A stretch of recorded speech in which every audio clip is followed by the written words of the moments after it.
Hello दोस्तों, मेरा नाम है ब्रंट पीटर्स है। आपका मेरे YouTube चैनल पर स्वागत है। यह श्रृंखला एक पवित्र युद्ध क्रूसेड की है।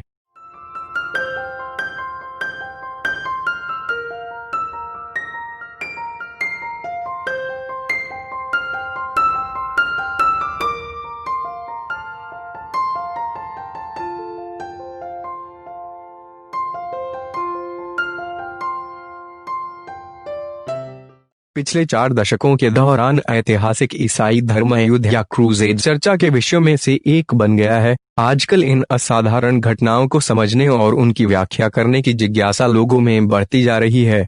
जिस युद्ध ने पश्चिम के क्रिश्चियंस में उत्तेजना भरी और लोगों को इस बात के लिए राजी किया कि वे यरूशलेम पर कब्जा करना चाहते हैं। क्रूसेड्स 1096 और 1271 के बीच मध्ययुगीन काल में रोमन कैथोलिक चर्च द्वारा आरंभ, समर्थित और निर्देशित पवित्र धार्मिक युद्धों की एक श्रृंखला थी। इसका उद्देश्य इस्लामिक शासन से पवित्र भूमि को पुनर्प्राप्त करना था। बाद की प्राचीनता में रोमन साम्राज्य द्वारा क्रिश्चियनिटी को अपनाया लिया गया था और कॉन्स्टेंटिनोपल या कुस्तुनतुनिया की स्थापना 324 ईस्वी में पहले क्रिश्चियन रोमन सम्राट कॉन्स्टेंटाइन द ग्रेट ने की थी, जो ईसाई दुनिया में सबसे बड़ा और विकसित शहर हुआ, जबकि पश्चिमी रोमन साम्राज्य 5वीं शताब्दी के अंत में ढह गया। कुस्तुनतुनिया शहर और पूर्वी रोमन साम्राज्य को आमतौर पर बाइजेंटियम के रूप में जाना जाता है। पुराने ग्रीक शहर का नाम पर बाइजेंटियम नाम दिया गया था। 11वीं शताब्दी के अंत तक इस्लामी अरब क्षेत्रीय विस्तार के कारण बाइजेंटियम खत्म होने के कगार पर पहुंच गया था। 1071 में यरूशलेम पर तुर्की सरदार आतिश का कब्जा हो गया, जिसने पूरे मध्य पूर्व में सेल्जुक तुर्क के विस्तार के हिस्से के रूप में सीरिया और फिलिस्तीन के अधिकांश हिस्से को जब्त कर लिया। शहर पर सेल्जुक की पकड़ कमजोर थी और लौटने वाले मसीही तीर्थयात्रियों ने कठिनाइयों और ईसाइयों के उत्पीड़न की सूचना दी। सैन्य सहायता के लिए बाइजेंटियम की इच्छा रोमन कैथोलिक पोप की सैन्य दिशा को स्वीकार किया और पश्चिमी कुलीनता को स्वीकारा। हम पहले धर्म युद्ध फर्स्ट क्रूसेड के बारे में चर्चा करेंगे। अधिकांश इतिहासकारों का मानना है कि नवंबर 1095 में क्लेरमोंटेरैंड में पोप अर्बन द्वितीय द्वारा प्रचारित धर्मोपदेश ने वह चिंगारी भड़काई थी जिसने मुस्लिम नियंत्रण से पवित्र भूमि पर हमला करने के लिए सैन्य अभियानों की एक लहर को हवा दी थी।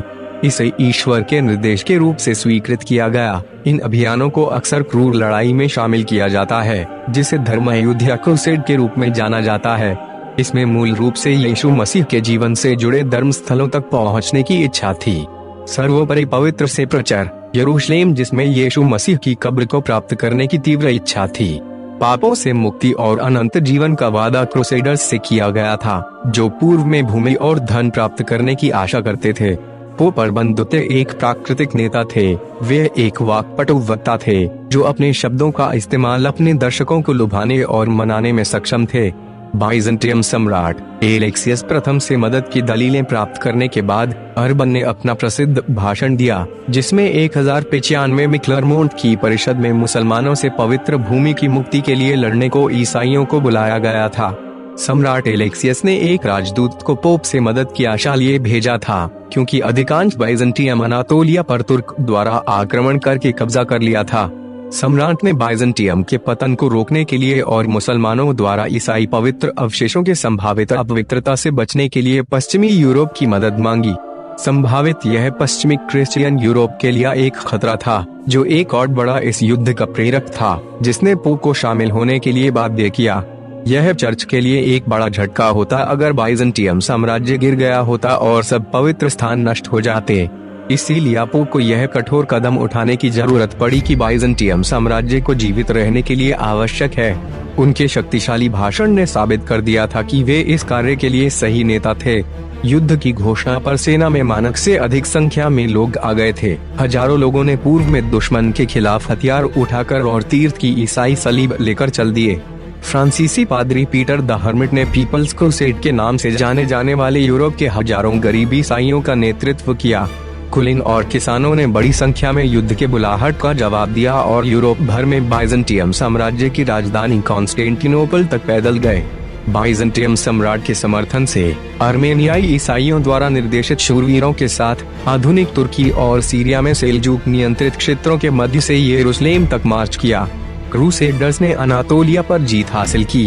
जबकि रोम के सेल्जुक सुल्तान किलीज अरसलान आपस में लड़ाई करने में लगे थे। जून 1097 में फ्रांसीसी घेराबंदी और बाइजेंटियम नौसैनिक हमले ने निकिया पर कब्जा कर लिया।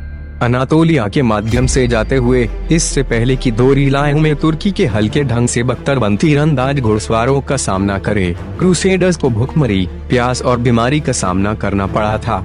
बाल्डविन ने एडेसा काउंटी, जो पहला क्रूसेडर राज्य था, स्थापित करने के बाद एक छोटी सी ताकत के साथ यूसी छोड़ दिया और जून 1098 में अंताकिया पर कब्जा कर लिया गया था।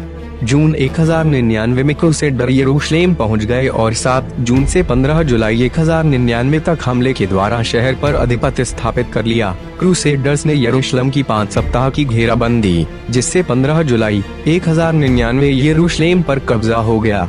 इस दौरान यरूशलेम के रक्षकों का नरसंहार क्रूसेडर्स द्वारा किया गया। एस्कॉन की लड़ाई के जवाबी हमले में खत्म कर दिया गया था। इसके बाद अधिकांश क्रूसेडर वापस यूरोप अपने घर लौट आए। क्रूसेडर्स ने भूमध्य सागरीय तट पर कई शहरों को अपने कब्जे में ले लिया और अपने नवंबर स्थापित क्षेत्रों की रक्षा के लिए पवित्र भूमि में बड़ी संख्या में किले बनाए। साथ ही रोम के प्रति वफादार चर्चों की भी स्थापना की। क्रूसेडर्स के लिए डोम ऑफ द रॉक पहले राजा सुलेमान का मंदिर था। अक्सा मस्जिद को रहने के लिए महल और एक घोड़े के अस्तबल के रूप में उपयोग किया गया। क्रूसेडर्स द्वारा स्थापित यरूशलेम के लैटिन साम्राज्य ने 15 कैथेड्रल चर्चों का निर्माण किया। उदाहरण के लिए बेथलेहम में चर्च ऑफ द नेटिविटी 1110 में पश्चिमी कैथोलिक बिशप की सीट बन गई। 4 क्रूसेडर राज्य निकट पूर्व में स्थापित किए गए। एडेसा प्रदेश, एंटियोकी रियासत, जेरूसलम साम्राज्य और त्रिपोली प्रदेश। पहले क्रूसेड के बाद अलग अलग परंपराओं के कलाकार यरूशलेम शहर में साथ काम करते थे। उदाहरण के लिए पवित्र ईसाई कब्र के पास बाजार में दाईं ओर सीरियाई स्वर्णकार और बाईं ओर लैटिन स्वर्णकार। वास्तव में इस अवधि से धातु कला में ईसाई विषय वस्तु के साथ एक इस्लामी सौंदर्य शास्त्र का इस्तेमाल किया जाने लगा। कुछ शिलालेख के टुकड़े दर्शाते हैं कि वे एक ईसाई के लिए एक मुसलमान सुनार द्वारा बनाए गए थे। यूरोप के चर्चों के लिए कला का बहुमूल्य कार्यों ने पवित्र भूमि के अपने संबंधों को दर्शाता है। उम्मीद है आपको यह वीडियो पसंद आया होगा। कृपया लाइक, शेयर, कमेंट करना ना भूलें। श्रृंखला जारी है। परमेश्वर आपको आशीष दे।